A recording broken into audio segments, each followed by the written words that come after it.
Bonsoir à toutes et à tous, heureux de vous retrouver pour la tranche info en direct sur votre antenne Canal 10 Télévision avec au programme de votre soirée l'Info 10, le journal local et régional qui sera suivi du Focus, une heure de débrief sur l'actualité locale et internationale, mais pour l'instant place à l'actu.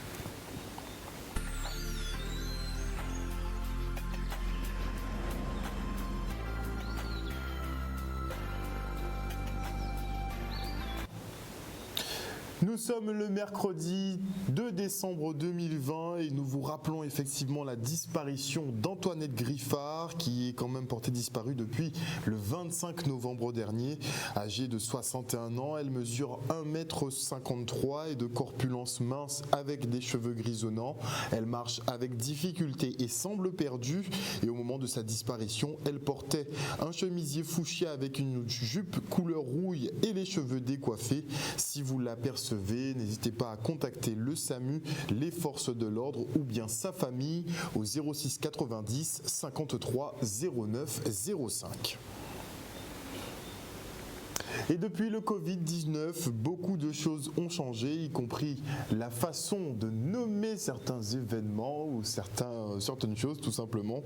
Prenez pour exemple les traditionnels foyers de contamination qui sont devenus en 2020 des clusters. 2 de ces regroupements de personnes positives au Covid ont été détectés à Port-Louis. Et on écoute tout de suite Jean-Marie Hubert, maire de la commune, au micro d'Olivier Félix, qui alerte sur cette situation visiblement alarmante. Depuis vendredi dernier, j'ai appris par l'ARS qu'il y a 2 clusters identifiés au niveau de la commune de Port-Louis, ce qui fait au bas mot une vingtaine de personnes. Par conséquent, il fallait tout de suite prendre les dispositions nécessaires pour éviter la propagation de ce virus sur le territoire de Port-Louis. Alors nous avons fait un communiqué de presse, nous avons informé la population par voie de mégaphone à l'intérieur du bourg de Port-Louis, et nous avons aussi pris un arrêté municipal limitant l'ouverture des bars, commerces et restaurants jusqu'à 21h le soir et qui seront fermés jusqu'à 6h du matin. Dans le même temps, compte tenu du fait qu'il y a ce virus qui se propage, et bien au niveau de la commune, nous avons aussi décidé à partir du 3, à partir de demain, que les horaires d'ouverture de la commune seront aussi modifiés.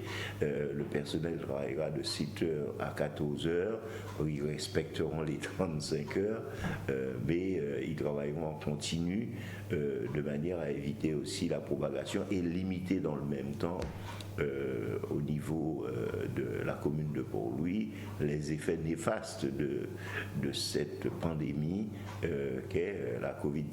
Alors avec l'ARS, nous sommes en train d'organiser des séances de tests qui se feront dans les meilleurs délais, et pour ce faire, nous informons aussi la population de manière à ce que l'ensemble de la population participe, de manière à ce que nous ayons véritablement une réalité des faits sur le territoire de la commune, et nous invitons toute la population port-louisienne à respecter les gestes barrières et à respecter aussi la distanciation sociale, puisque il y va de probable confinement si ça se détériore, et dans le même temps la compromission des fêtes de Noël, si bien que toute la population doit être sensibilisée à cet état de fait et que nous prenions les mesures nécessaires pour éviter la propagation de ce virus. Et notez en bref que le maire de la ville de Sainte-Rose informe la population de la suspension de la grève à la Régie des eaux.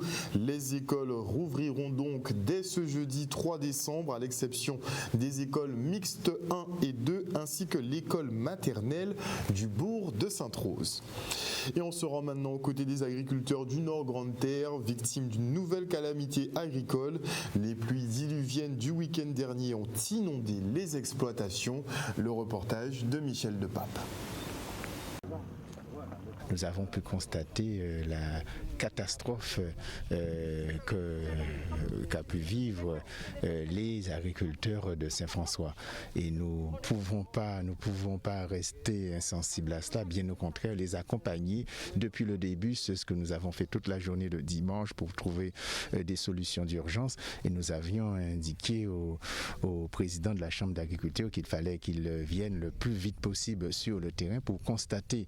C'était important pour la Chambre d'agriculture de venir constater avec les agriculteurs de la zone de Saint-François l'ampleur des dégâts suite à ces intempéries de ce week-end, puisque nous avons un sol qui était déjà gorgé d'eau, donc avec la pluie des intempéries donc de ce week-end, eh bien aujourd'hui le constat qu'on fait, c'est que les agriculteurs sont dans une situation très dramatique. Nous avons vu des parcelles où il n'y avait que de l'eau en fait, et depuis samedi, dimanche, aujourd'hui il y a encore de l'eau, c'est que l'eau ne s'évacue pas. Là nous avons des pertes vraiment à 100% pour certains agriculteurs, donc nous l'avons vu sur 3 zones. Cette procédure mérite que le président vienne lui-même constater, puisse réunir sa commission, lancer les enquêtes pour saisir le préfet qui lui fera remonter au ministère concerné, ministère de l'Outre-mer, ministère de l'Agriculture, pour que cet arrêté soit pris rapidement, pour que les agriculteurs soient au moins défrayés de leurs implants. Donc aujourd'hui, il faut que nous puissions voir dans quelle mesure, avec les autorités, déclencher la procédure d'enquête, réunir la CDE, la commission d'expertise, et voir comment classer cette zone en calamité agricole, parce que les agriculteurs sont découragés. Il y a même ceux qui pleurent parce qu'ils n'ont vraiment plus rien. Le Covid, la sécheresse, maintenant l'inondation, ils n'en peuvent plus. Et donc il fallait que la Chambre d'agriculture se trouve à leur côté pour voir dans quelle mesure on peut encore les aider. La ville du Gosier a félicité 350 de ses employés. 3 jours durant, les agents ont été primés pour leur travail accompli au sein de cette municipalité. Une sorte de séminaire de congratulation. Regardez. Les élus et les employés municipaux, c'est la même équipe et nous sommes très honorés de pouvoir les valoriser, de les mettre en avant et de reconnaître leur force de travail, leurs compétences. C'est pour ça qu'on est dans cette démarche de remettre la médaille d'argent et après il y aura la médaille vermeille, la médaille d'or. Nous sommes vraiment dans une volonté de donner la juste valeur aux agents municipaux de la ville du Gosier. Sans vous, je ne pourrais jamais être un bon maire. C'est seulement avec votre aide qu'on pourra dire dans 6 ans, dans 12 ans, dans 18 ans, Cédric Cornet est un bon maire de la ville du Gosier. Et ce ne sera pas grâce à moi, c'est parce que vous m'aurez aidé à cela. Nous considérons que c'est un travail d'équipe et que tous les résultats, ce sera en grande partie grâce à eux si notre mandature est réussie et voire même les autres futurs à venir. Sur 3 jours, 244 agents, mais il faut savoir qu'on a 650 employés, voire même un peu plus avec les CDD. Au fur et à mesure, avec les autorisations de la préfecture, on pourra récompenser l'ensemble des agents de la commune qui auront plus de 20 ans. Focus maintenant sur Monique Montout qui a eu la magnifique idée de se servir de pneus pour fabriquer des cache-pots à fleurs et le résultat est bluffant. Voici le reportage de Stanley Manicor. On va présenter un travail carotte chou, donc en plusieurs façons, des signes, donc des tasses. Et aussi des cache-pots pour des plantes. En fait, tout ça, ce sont des cache-pots. Tout ça, c'est cache-pots pour plantes. On va récupérer des pneus et on va faire des cache-pots pour présenter ces mounas, pour mettre plantes à eau. Pour embellir le jardin à eau, ça va faire un bon machin pour le jardin là aussi. On va travailler toute la journée, 24 heures sur 24. Imagination, on va travailler tout bonnement. On va faire habiller aussi des bidons. On va faire des figurines, des cache-pots toujours pour mettre les plantes. On va faire aussi des tableaux avec des cuillères en plastique, on a fait du bois, composition, bois flotté, on fait un peu de tout, des paniers, on a fait aussi des très beaux paniers aussi avec carotte là aussi. On fait des essais ensemble, nous cherchons qui coulait qui adapté vraiment pour atteindre ce là, parce qu'il faut dire que ce là est une façon pour étudier, parce que comme il prend la pluie, il prend le beau temps, il prend l'eau, donc on est obligé d'adapter un peinture vraiment spécial pour les prendre soleil, puis pas cailler, puis pas partir. Donc nous faisons des essais et puis ça marchait, fonctionnement, ça marchait super bien. Donc comme quoi voilà, nous avons des signes, nous avons des roues, donc par rapport à ça, ça a demandé un travail d'étude de couleur et un travail aussi de technique. Moi tout seul, je ne peux pas faire ça.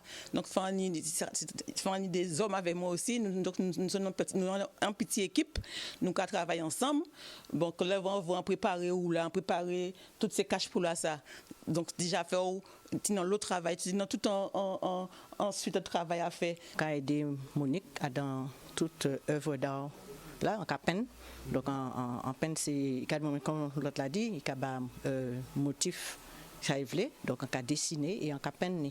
Donc en peine ces paniers là, ces figurines là et nous côté local là nous garder ça puisque nous une tête marée, il y a pour tous les choix, toutes les couleurs. Donc on peut toujours approprier ça que trouvé ici avec style à Kazaï. Voilà, chers téléspectateurs, nous sommes arrivés au terme de ce journal. N'oubliez pas, pour effectivement les administrés de la ville de Sainte-Rose, la grève à la Régie des eaux est terminée. Il semblerait bien que les Moon Guadeloupe aient fait une petite descente aussi ce matin d'ailleurs. En tout cas, le conflit est terminé et les écoles rouvriront dès demain, à l'exception des écoles donc mixtes 1 et 2 du bourg, mais aussi l'école maternelle mixte 1, toujours dans le bourg de la ville. Passez une excellente soirée à l'écoute des programmes de Canal 10. Surtout, n'oubliez pas que chez nous, vous faites l'information que nous diffusons.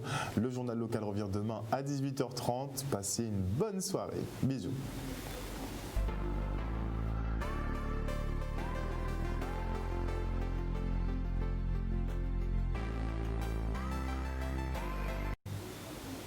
À venir dans la tranche info sur Canal 10, eh bien le focus, 1 heure de débat sur l'actualité locale.